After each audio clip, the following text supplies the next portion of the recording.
Welcome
parents and friends to the 5th grade Great Fair. Sit back, relax as we take you on a journey into the past.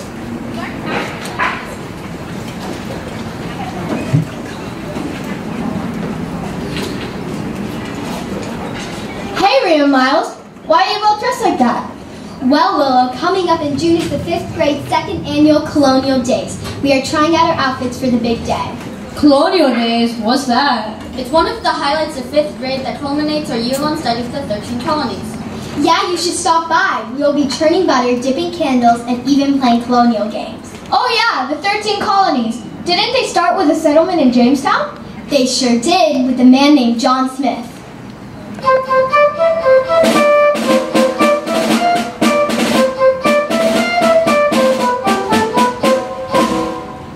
Did someone say my name? Who are you? I'm John Smith, the most influential leader of Jamestown. What do you mean? I'm John Rolfe, the most influential leader of Jamestown. I'm the one that made Jamestown a popular and wealthy colony.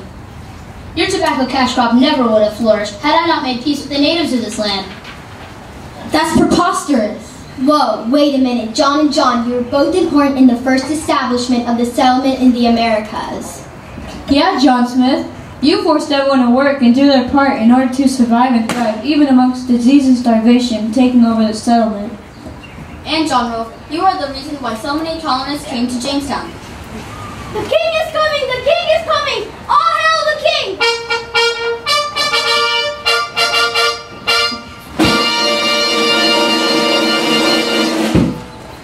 The king has issued a royal charter to the Virginia Company, hoping to make a profit from the crops or the gold that they find. Hear ye, hear ye. It is the year 1606, and I will be sending a group of London merchants to form a colony in Virginia. Look, I just saw 3 small ships in the harbor getting ready for departure. The Susan Constant, Godspeed, and Discovery. Over 100 colonists and several gentlemen are on board ready to explore the New World. These fearless explorers are sure to find gold and bring wealth back to our great nation.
After the settlement of Jamestown, the New England colonies were the first of the 13 colonies led by Puritans like me. In the New England colonies, Puritans were not allowed to question the actions of their leaders. However, Puritan leaders like Thomas Hooker, Roger Williams, and Anne Hutchinson did. I am Roger Williams, a Puritan minister who left Massachusetts because I felt unwelcome there.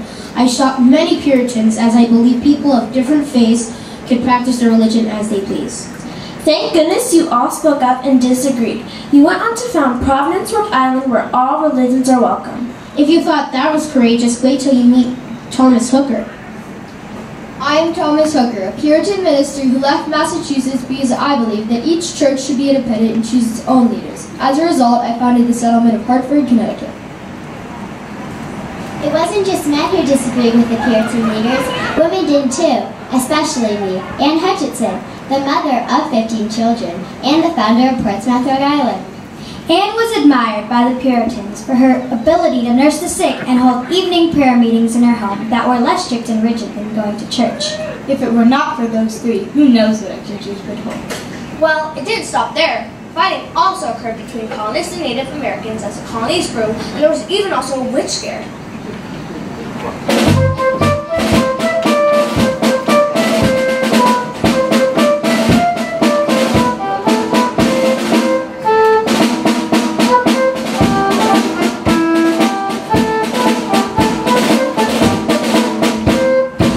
We're here to build new lives and new homes in America. Oui. I heard this land is plentiful in fresh water, rich soil, and mild climate, much like my home back in Italia. Vähäven åkerhårt att en nederhånd sydväst individuellt långt anvitt en räcka nederhåndshöjder patronskanal om de lever inte delen långs the Hudson. Oh, I'm sorry, we're in America. We also heard that the Dutch West India Company is offering land to wealthy Dutchmen called patroons to live and farm along the Hudson. We are so glad to be here, and we can't wait until we settle. We know we Spanish settlers will be met with open arms. I wonder what they call this land.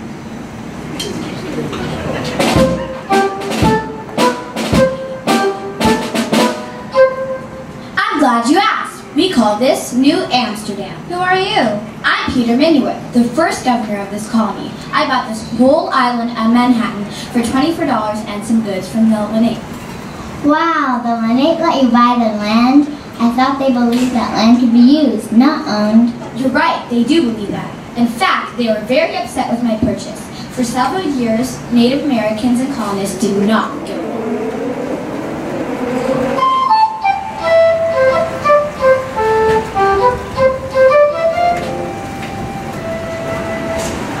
That's when I come into the picture. Peter. Hello, Peter.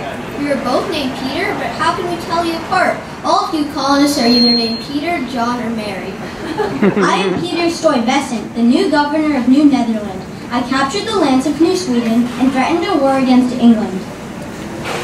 But unfortunately, because of your bad temper, the colonists decided that life under the English rule would be easier. As a result, you were forced to surrender. Remember that? How could I forget? The English humiliated me by bringing in a new government and renaming the colony New York after the Duke of York. Well, at least it sounds better. At least it has a better ring to it than Stuyvesant land. The English claimed control of the land between Virginia and the New England colonies. This new region was known as the Middle Colonies. What other colonies are a part of the Middle Colonies besides New York and New Jersey?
Hello, friends. I'm William Penn. I'm an English Quaker and founder of Pennsylvania. We Quakers are also called the Society of Friends, and we believe in the equality of all people. We have more freedom than the colonists of other colonies. How did you acquire all this land if the Native Americans were living here? That's simple. I did so in peace. I bought each piece of land with goods and money. In fact, because of my relationship with the Lenape, I created a walking purchase to acquire the land. Although my son destroyed our trust, I continued my colony of brotherly love. What is brotherly love? Well, that is the Greek meaning of the capital of my colony, Philadelphia. It means brotherly love. I wanted a beautiful city to be the capital of my new colony, and that's just what I did. Philadelphia sounds amazing. I wish we could leave our countries for good and settle in these colonies. They sound perfect. Well, nothing is perfect, my friend. Just wait until we talk about the southern colonies.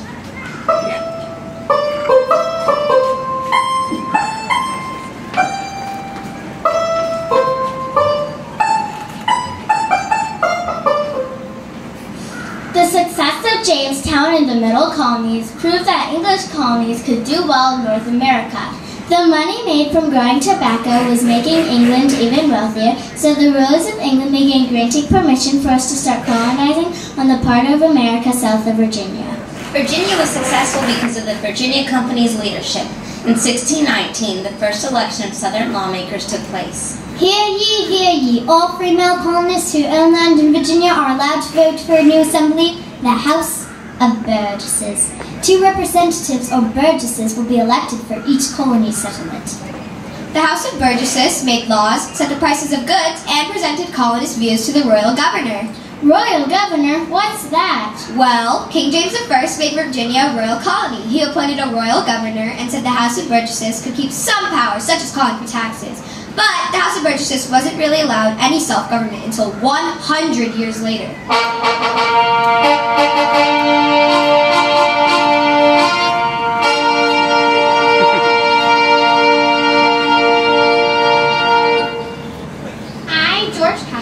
To start a colony where Catholics would be free to practice their own religion, and we called it Maryland.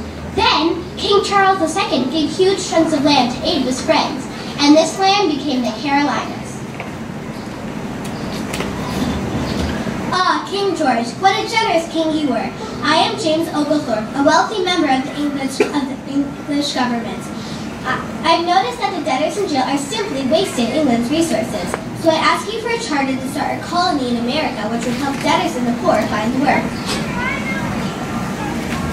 Alright, Oglethorpe, I like your idea. You may take the land between South Carolina and Florida. Splendid!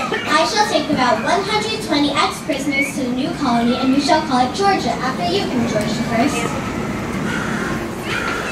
I'm Devereaux Jarrett, a farmer from the backcountry, the rocky land between the coastal plain and the Appalachian Mountains. We are hard-working folk who live plain and simple lives, but despite working long hours, we still have fun dancing.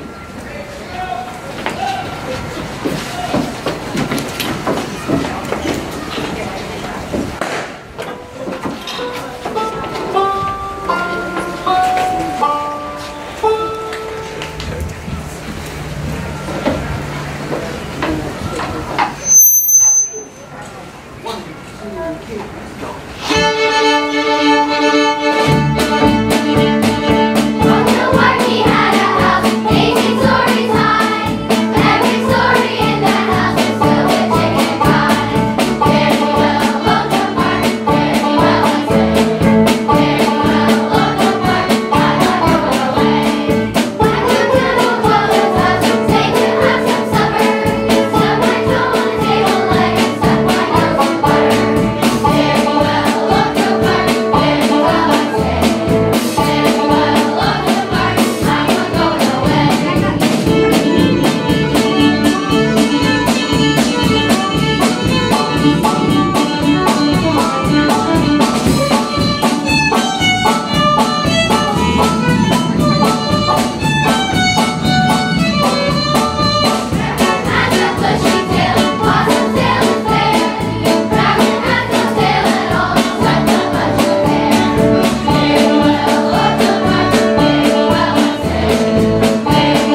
Plantation owners and their families lived in big mansions that had acres of land that included farms, kitchens with private chefs, and other luxuries that were not found in the backcountry. A famous plantation owner's daughter, Eliza Lucas Hickney, took over her father's plantation and began experimenting with indigo, a plant used to make blue dye.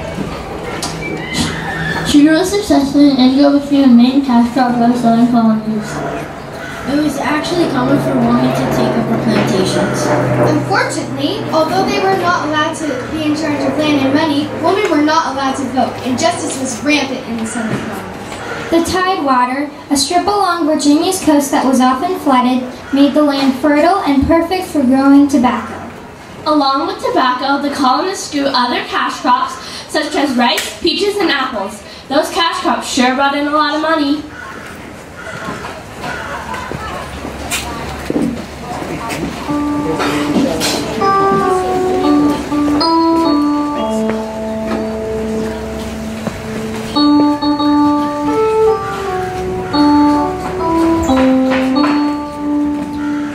Wow, life in the 13 colonies was hard. I didn't know all the colonies started out so differently. Yeah, everyone left England with such different goals in mind. It's a wonder we became united after all that.